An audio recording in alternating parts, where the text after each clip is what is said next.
Hello बच्चों, कैसे हो आप सभी? तो आज हम चैप्टर नंबर 17 सर्कल देखेंगे। ये जो सर्कल है, इसमें जो भी इम्पोर्टेंट कॉन्सेप्ट है, क्वेश्चंस हैं और यहाँ पर जो भी इसके इम्पोर्टेंट थ्योरम्स हैं, उन सभी को डिस्कस करेंगे। देखो, अगर आप इस लेक्चर को देख लेते हो तो इसके बाद आपको कोई भी लेक्चर नहीं देखना होगा। इसको फॉलो करिए, जो भी हम इसमें बताएंगे आपको वो करना है और सर्कल आपका कंप्लीट हो जाएगा।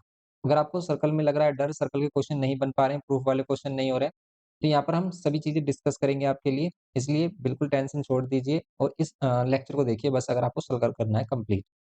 सर्कल को करिए। इसमें किस टाइप से करना है, देखो सबसे पहले हम इसका बेसिक करते हैं। बेसिक में आपको ये बेसिक टर्म्स पता होना चाहिए, जैसे रेडियस क्या है, डायमीटर क्या है, कोण क्या है। ओके, सभी को पता है ये क्या होती है वैल्यूज। कॉन्सेंट्रिक सर्कल किसको बोलते हैं? कॉन्सेंट्रिक सर्कल जिसका सेम सेंटर होता है। Circles having the same centre आपको पता है। Equal circles, circle having the same radius. ठीक है, सर्कमस्क्राइब सर्कल, सर्कमस्क्राइब सर्कल ऐसा सर्कल जो क्या हो रहा हो, किसी फिगर के ऊपर फॉर्म बन मतलब ऊपर बन रहा हो। जैसे ये ट्रायंगल पर बन रहा है, ये क्वाड्रेटर मींस इनके वर्टिसेस से पास हो रहा है। जैसे ये ट्रायंगल के वर्टिसेस से पास हो रहा है, ये क्वाड्रेटर के वर्टिसेस से पास हो रहा है, और ये पास हो रहा है हमारा इससे पेंटागन के वर्टिसेस से पास हो रहा है। inscribed circle, a circle that touches all the sides of a polygon is called inscribed circle of the polygon. The center of the inscribed circle is called incenter and the polygon is called inscribed polygon. Okay, ये हमारे पास simply ये concept है हमारा। Simple इसमें basic terms हैं। ये basic terms आपको पता होना चाहिए, जैसे inscribe circle. Okay, inscribe circle जैसे सर्कमस्क्राइब सर्कल की बात करें कि ये कैसे फॉर्म होता है, जैसे इनस्क्राइब सर्कल की बात करें, इनस्क्राइब सर्कल कैसे फॉर्म होता है? अगर हम इसके एंगल्स का बाइसेक्टर करते हैं, क्या करते हैं? एंगल बाइसेक्टर करते हैं। एंगल बाइसेक्टर जिस पॉइंट पर मीट होते हैं उस कॉमन पॉइंट को क्या बोलते हैं? इन सेंटर बोलते हैं। ऐसे ही अगर हम सर्कमस्क्राइब सर्कल फॉर्म कर रहे हैं तो उसमें क्या करते हैं? साइड का बाइसेक्टर कर देते हैं। ये कंस्ट्रक्शन में सीखा है हमने। तो आप कंस्ट्रक्शन में ये सीखते हो कि भी कैसे हम इनको ड्रॉ कर सकते हैं। कोड क्या है? Line segment joining any two points on a circle. Circle पर एनी टू पॉइंट्स को जॉइन करने वाली लाइन सेगमेंट को क्या बोलते हैं? सिंपल कोड बोलते हैं। एंड यहाँ पर क्या है हमारे पास? ये स्ट्रेट लाइन ड्रॉन फ्रॉम, ये नाइन्थ का कॉन्सेप्ट है कि एक स्ट्रेट लाइन अगर सेंटर से हम क्या करें, सेंटर से मिड पॉइंट को ज्वाइन करें किसके? कोड के, तो ये क्या होता है? परपेंडिकुलर होता है। और अगर हम सेंटर से परपेंडिकुलर ड्रॉ करें कोड पर तो ये से बाइसेक्ट करता है। सिंपली यही कॉन्सेप्ट है इसका। Perpendicular, the perpendicular to a code from the centre of the circle bisect the code.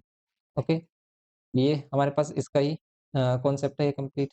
ये सिंपल कॉन्सेप्ट है हमारे पास। एंड ऑल्सो हमारे पास कॉन्सेप्ट होता है कि greater is the size of the code, smaller is the distance. Means कि अगर हमारे पास greater the size of the code, code का साइज हम जितना ग्रेटर करेंगे उतना ही ये क्या होगा? सेंटर के पास होगा। और इसको जितना क्या करेंगे हम? ग्रेटर करेंगे उतना ही इसके पास होगा। एक इम्पोर्टेंट यहाँ पर पॉइंट ये भी होता है कि equal chords are equidistance from centre. Equal chords क्या होती हैं? इक्वल डिस्टेंस पर होती हैं सेंटर से। तो ये सभी पॉइंट्स हैं जो इसमें हमें पता होना चाहिए सिंपल। ठीक है, इन बेसिक टर्म्स का हम यूज करते हैं जब हम क्वेश्चंस को करते हैं सोल्व। देन आप यहाँ पे कह सकते हो arc and it's type. Arc, arc किसको बोलते हैं? देखो, सर्कल पर अगर हम किसी पार्ट्स को ले लेते हैं, सर्कल के किसी पार्ट को हम कट करते हैं, वही इसका क्या होता है? आर्क। जैसे ये, अब जैसे हम यहाँ पर ए और बी ले लें, इसको हम ए पी बी, ये आर्क बोल रहे हैं। तो अगर ये स्मॉलर आर्क है तो इसको बोलेंगे हम माइनर आर्क। ओके, और माइनर आर्क। एंड ये मेजर आर्क है हमारा। ठीक है, ये हमारा बिगर पार्ट है तो इसको क्या बोलेंगे हम? Major arc. तो ये होगा हमारे पास major arc. Simply minor arc, ये मेजर आर्क। देन सिंपली आप क्या कर सकते हैं यहाँ पर? ये जो पार्ट है हमारे पास, ये क्या होगा? Minor segment. Area between code and arc. Area between code and arc क्या होता है? सेगमेंट बोलते हैं इसको। और अगर ये छोटा पार्ट है तो इसको क्या बोलेंगे? Minor segment. ये है इसमें सिंपल माइनर सेगमेंट। और यहाँ पर ये मेजर सेगमेंट बोल सकते हैं इसको।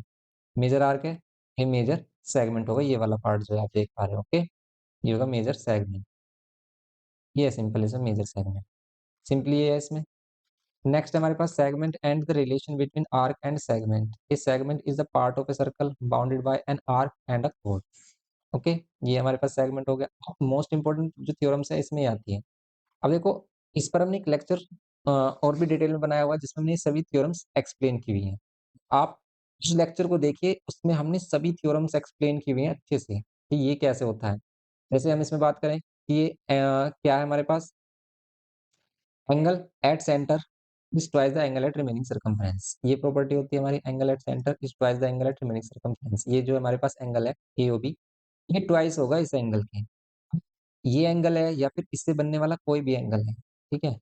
सेम एबी से। हम यहाँ पर ये भी कह सकते हैं कि सेम एबी से बनने वाला अगर कोई भी एंगल है, एनी एंगल, वो क्या होगा? हाफ होगा किसका? एओबी का। या फिर हम कह सकते हैं कि अगर ये एक्स है, तो ये क्या होगा हमारा 2x। अब ये होता क्यों है? इस पर हमने एक्सप्लेन किया है इसको डिटेल लेक्चर में।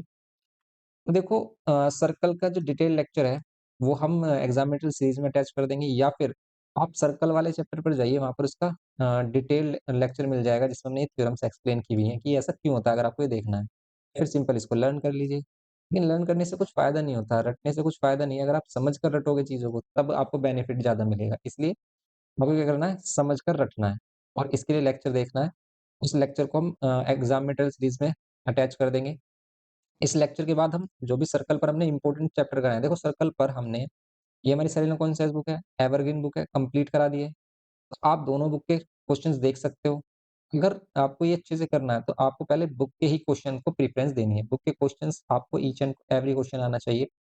देन आप एक्स्ट्रा क्वेश्चन करके देखना, तभी आप उसको कर पाओगे, वरना नहीं हो पाएगा। आप देखना कि भई कैसे हम इसमें ट्रिक्स वगैरह फॉलो करते हैं, कैसे इसमें स्टार्टिंग करते हैं। मेन होता है गिवन, क्वेश्चन में गिवन मेन होता है। उसी पर ही बेस्ड होता है हमारा कंप्लीट क्वेश्चन। सॉरी। अब देखिए जैसे हम फर्स्ट हमारे पास थ्योरम ये हो गई। तो इस पर जो थ्योरम वाला जो कॉन्सेप्ट है ना, इसको हमने अलग बनाया हुआ है, तो आप उसको देख सकते हैं। Angle in the same segment of a circle are equal. Angle in the same segment, ये भी बात कर रहे थे हम। Angle in the same segment बनने वाले एंगल क्या होंगे? इक्वल होंगे। ये करना है आपको, angle in the same segment. And next आपको करना है साइक्लिक प्रॉपर्टी करनी है। साइक्लिक प्रॉपर्टी में क्या होता है कि अपोजिट एंगल्स का सम क्या होता है? 180। जैसे यहाँ पर angle D and angle B, angle A and angle C. ये क्यों होता है ना, ये सभी हमने एक्सप्लेन किया अपने डिटेल लेक्चर में। आप उस लेक्चर को देखिए, वहाँ पर आपको सभी चीज़ें क्लियर हो जाएँगी और ये क्लियर करनी मोस्ट इम्पोर्टेंट है। जैसे ये exterior angle of a cyclic orbital is equals to the interior opposite angle. ये एक्सटीरियर एंगल अगर फॉर्म हो रहा है, तो देन ये इंटीरियर अपोजिट के इक्वल होगा। ठीक है? ये होता है। सेम एज़ इट इज़ अगर हम एक्सटीरियर एंगल इधर बना लें, तो ये एंगल हमारे पास क्या होगा? इसके एंगल इस एंगल सी के इक्वल होगा। एक्सटीरियर एंगल अगर हम इधर फॉर्म कर लें, तो ये जो एंगल होगा हमारे पास, ये इस एंगल के इक्वल होगा। ओके? समझ रहे हो आप?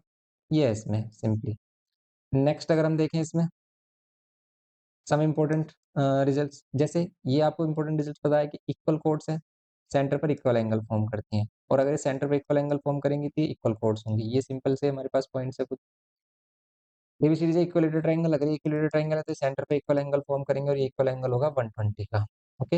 Equal codes equal angle form करेंगे और ये कोड्स अगर किसी रेशियो में है पर्टिकुलर, तो उसी रेशियो में ये एंगल भी फॉर्म करेंगे। जैसे यहाँ पर बोल रहा है एबी एंड सीडी का रेशियो 7:5 है, देन इनके एंगल्स, सेंटर पे बनने वाले एंगल्स का रेशियो भी यही होगा 7:5, या फिर आप कह सकते हो 7x 5x।